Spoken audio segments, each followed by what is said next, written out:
भक्ति का संचार इस हृदय में कर लीजिए। जिस दिन आप व्रत करो, जैसे एकादशी का व्रत कर रहे हो तो दशमी के दिन शाम का समय जब आवे, रात्रि जब होने लगे, शाम का समय आवे और रात्रि का आप जब भोजन ग्रहण करो तो उस भोजन में कोई ऐसा पदार्थ ग्रहण मत करिए जिस पदार्थ के कारण आपकी एकादशी बिगड़ जाए।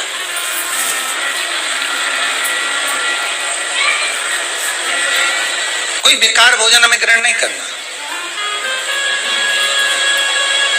श्रेष्ठ भोजन ग्रहण करिए दशमी के। और एकादशी का दूसरा नियम बहुत ध्यान से सुनिएगा। जिस दिन आपकी एकादशी का व्रत हो उस दिन प्रयास करिएगा कि अपने हाथ से किसी भी वृक्ष की कोई पत्ती टूटे ना। अपने हाथ से किसी भी वृक्ष की, पौधे की, किसी भी वृक्ष की पत्ती अपने हाथ से ना टूटे। बहुत ध्यान दीजिएगा महाराज। एकादशी का ये दूसरा नियम है कि अपने हाथ से किसी पौधे की, किसी वृक्ष की, किसी डाली की कोई पत्ती टूटे ना, कोई पत्ती ना टूटे, इसका प्रयास करिए।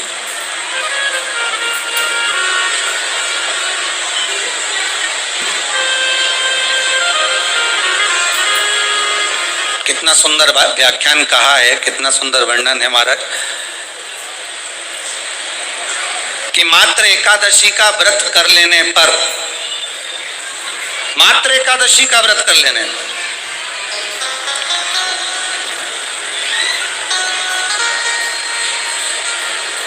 जो पूर्व में किया गया हमारा पाप कर्म है, हमने किसी जीव की हत्या करी है, हमने किसी को कष्ट प्रदान करा है, हमने किसी को अपशब्द कहा है, हमने किसी को ताने दिए, हमने किसी को आड़ा टेढ़ा कहा है, हमने किसी को गालियां दे दी है, मात्र एकादशी का व्रत ही कर लेने पर ये सारे जो दोष हैं वो समाप्त हो जाते हैं।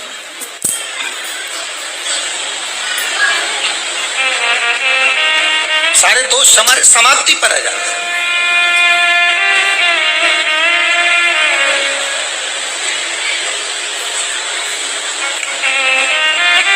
अब एक विचार करिएगा थोड़ा सा अपने मन में, अपने चित्त में, अपनी वृत्ति में एक बात उतारिएगा, एक अपने मन में एक बात को उतार कर रखिएगा कि आप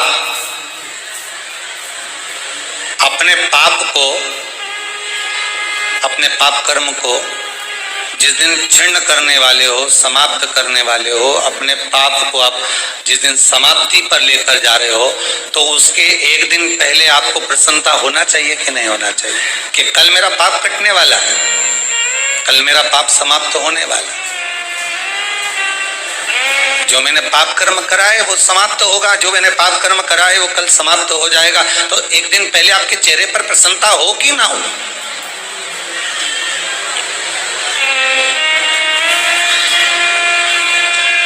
चेहरे पर वो प्रसन्नता आपके आना चाहिए कि कल मेरा एकादशी का व्रत है, आज दशमी है, कल एकादशी का व्रत है, तो कल मेरी जब एकादशी का व्रत रहेगा तो मेरा ना जाने कितना कितना पाप, कितना कितना असत्य, कितना कितना झूठ, कितना कितना प्रपंच वो समाप्त हो जाएगा। इसमें मुझे प्रसन्नता हो, इसमें मुझे आनंदता हो।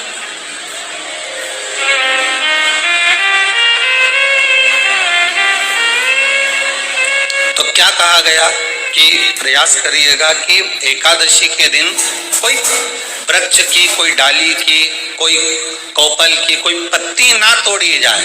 क्यों? तो कहा अगर उस पत्ती को हम तोड़ देते हैं, वृक्ष की पत्ती को या क्यारे में लगी हुई कोई डाली की पत्ती को हम तोड़ देते हैं तो एकादशी का पुण्य फल प्राप्त नहीं होता, एकादशी का कोई फल हमारे खाते में नहीं जाता, पुण्य फल प्राप्त। अब फिर भले तुम चाहे तुमने मोरदन खाया हो, चाहे तुमने फिर चिप्स खाई हो, चाहे तुमने फिर व्रत का कितना ही सामान खा गए हो और तुमने सोचा कि आज मेरी एकादशी है, तो फिर उसका कोई फल प्राप्त नहीं, उसका कोई सुख प्राप्त नहीं आपको, फिर उसका कोई आनंद प्राप्त नहीं आपको, तो उसमें कोई आनंद